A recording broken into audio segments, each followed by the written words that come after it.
El avión estaba completamente lleno cuando le pidieron que se levantara de su asiento VIP. No hubo explicación clara, solo miradas incómodas y una sonrisa tensa que intentaba disfrazar la incomodidad. Ella había pagado ese lugar. Tenía el boleto en la mano. Aún así, alguien decidió que no pertenecía allí. Algunos pasajeros bajaron la mirada. Otros observaron en silencio, como si aquello fuera normal. Como si fuera lógico que una mujer negra tuviera que ceder su asiento para alguien más adecuado. Pero lo que nadie sabía en ese momento era que aquella decisión, aparentemente pequeña, estaba a punto de cambiar el destino de todos en ese vuelo. Porque no era solo un asiento, era respeto, era dignidad, era poder. Y cuando descubrieron quién era realmente esa mujer, ya era demasiado tarde para retractarse. La pregunta es, ¿cuántas veces creemos saber quién tiene el poder, solo por el color de su piel? Antes de ese vuelo, su vida era el resultado de años de disciplina silenciosa. Había aprendido desde joven que, para algunas personas, tendría que trabajar el doble para recibir la mitad del reconocimiento. Aún así, nunca permitió que eso definiera sus límites. Era una mujer acostumbrada a entrar en salas donde pocos esperaban verla. Siempre elegante, siempre firme, siempre preparada. Su agenda estaba llena de reuniones, decisiones estratégicas y responsabilidades que afectaban a miles de empleados. Sin embargo, fuera de esos espacios corporativos, el mundo seguía mirándola primero por su piel y después por su posición. Ese día no era diferente. Había terminado una serie de compromisos importantes y regresaba a casa tras una semana agotadora. Eligió un asiento VIP porque valoraba la tranquilidad y el espacio para pensar. Necesitaba esos momentos de silencio entre un aeropuerto y otro.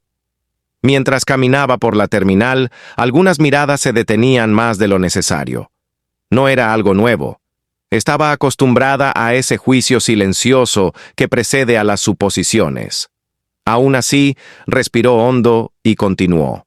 Se sentó en su lugar asignado, colocó su bolso con calma y miró por la ventana. Todo parecía rutinario, pero en cuestión de minutos, una simple petición convertiría ese vuelo común en un recordatorio doloroso de que, para algunos, el éxito no borra el prejuicio. Lo que estaba a punto de suceder no solo pondría a prueba su paciencia, sino también la conciencia de todos a bordo.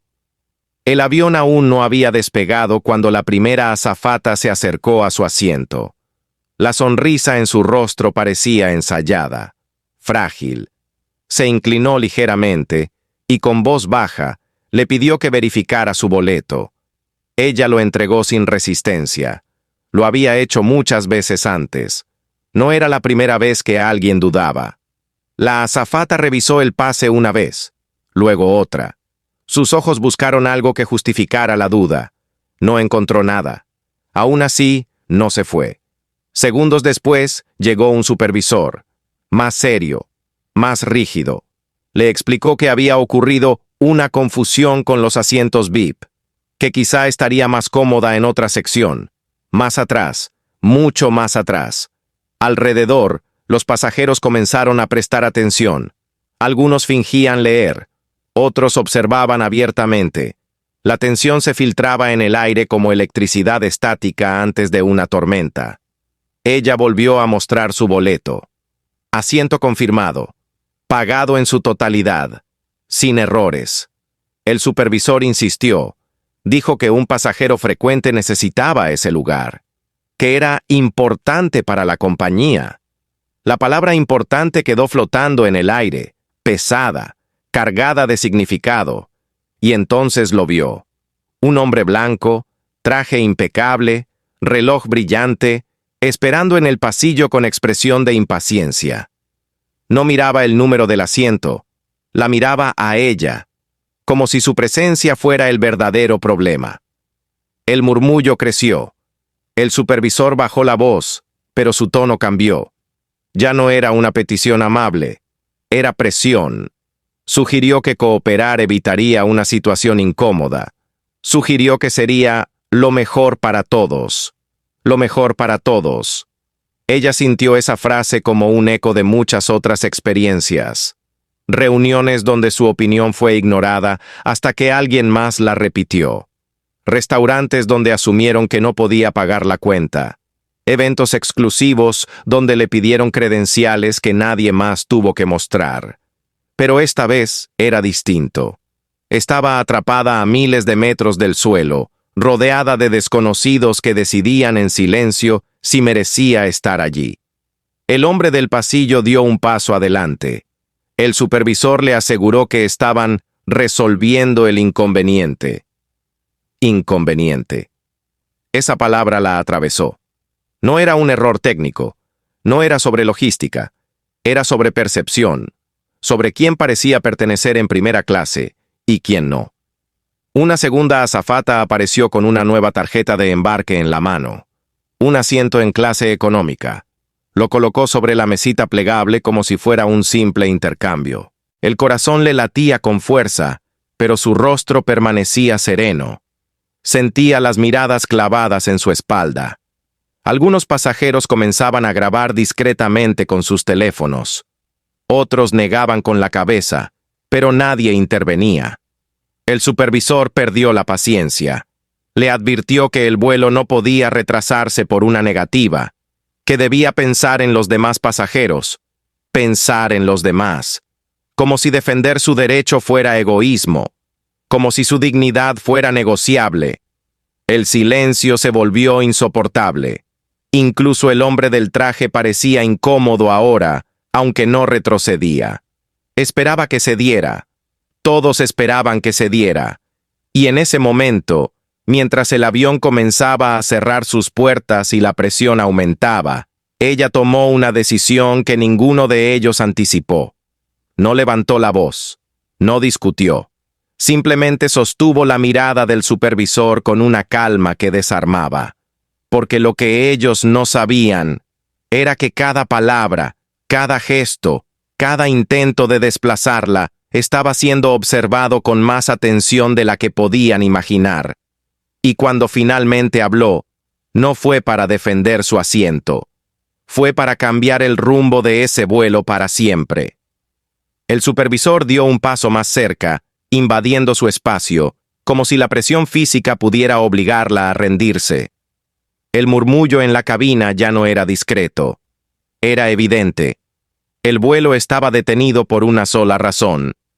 Ella no se movía. La segunda tarjeta de embarque seguía sobre la mesita, esperando ser aceptada como una orden silenciosa. Entonces, el capitán salió de la cabina, alertado por la demora. Observó la escena. El pasajero impaciente, el supervisor tenso, la mujer firme en su asiento VIP. Pidió una explicación rápida. El supervisor habló de un malentendido operativo, de una reubicación necesaria. Ella finalmente se puso de pie. No para irse. Se levantó con una calma que cortó el aire. Sacó su teléfono, abrió un correo electrónico y lo sostuvo frente al supervisor. Su voz no fue alta, pero sí clara, precisa, imposible de ignorar. En la pantalla aparecía su nombre completo, acompañado de un título que dejó sin color el rostro del supervisor. Presidenta ejecutiva, directora general, la máxima autoridad de la aerolínea. El silencio fue inmediato, pesado, absoluto. El hombre del traje retrocedió un paso. La azafata bajó la mirada. El supervisor intentó hablar, pero las palabras no salían. Todo lo que había sido firmeza se transformó en miedo. Ella no necesitó gritar, no necesitó humillar.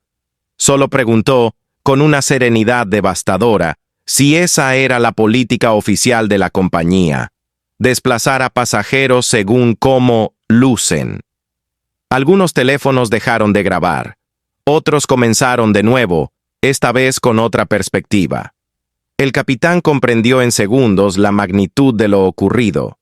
No era un simple error. Era un reflejo de algo más profundo, más oscuro, incrustado en la cultura que él representaba. La mujer volvió a sentarse en su asiento VIP, no como una pasajera cualquiera, como la persona que tenía el poder de decidir el futuro de todos los presentes. Y mientras el avión finalmente comenzaba a rodar hacia la pista, una verdad quedó suspendida en el aire.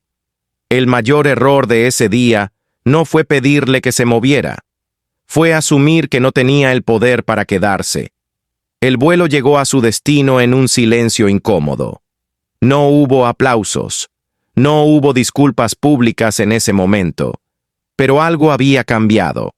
El supervisor fue retirado discretamente antes de que el avión volviera a despegar esa misma noche. Días después, se inició una investigación interna que sacudió los cimientos de la compañía. Ella continuó con su agenda, con la misma elegancia de siempre. Pero por dentro, la herida era real. No importaba el cargo, el éxito o el poder. En cuestión de segundos, había sido reducida a un estereotipo. Y esa es la parte que más pesa. Si eso le ocurre a quien dirige la empresa, ¿qué sucede con quienes no tienen ese título que los respalde? Porque esta historia no trata solo de un asiento VIP, trata de las suposiciones que hacemos, de los prejuicios que normalizamos, de las veces que el silencio se convierte en complicidad. El racismo no siempre grita, a veces susurra en decisiones operativas, en miradas, en dudas injustificadas. La verdadera pregunta es, cuando presencies algo así, ¿mirarás hacia otro lado o decidirás quedarte firme en tu asiento?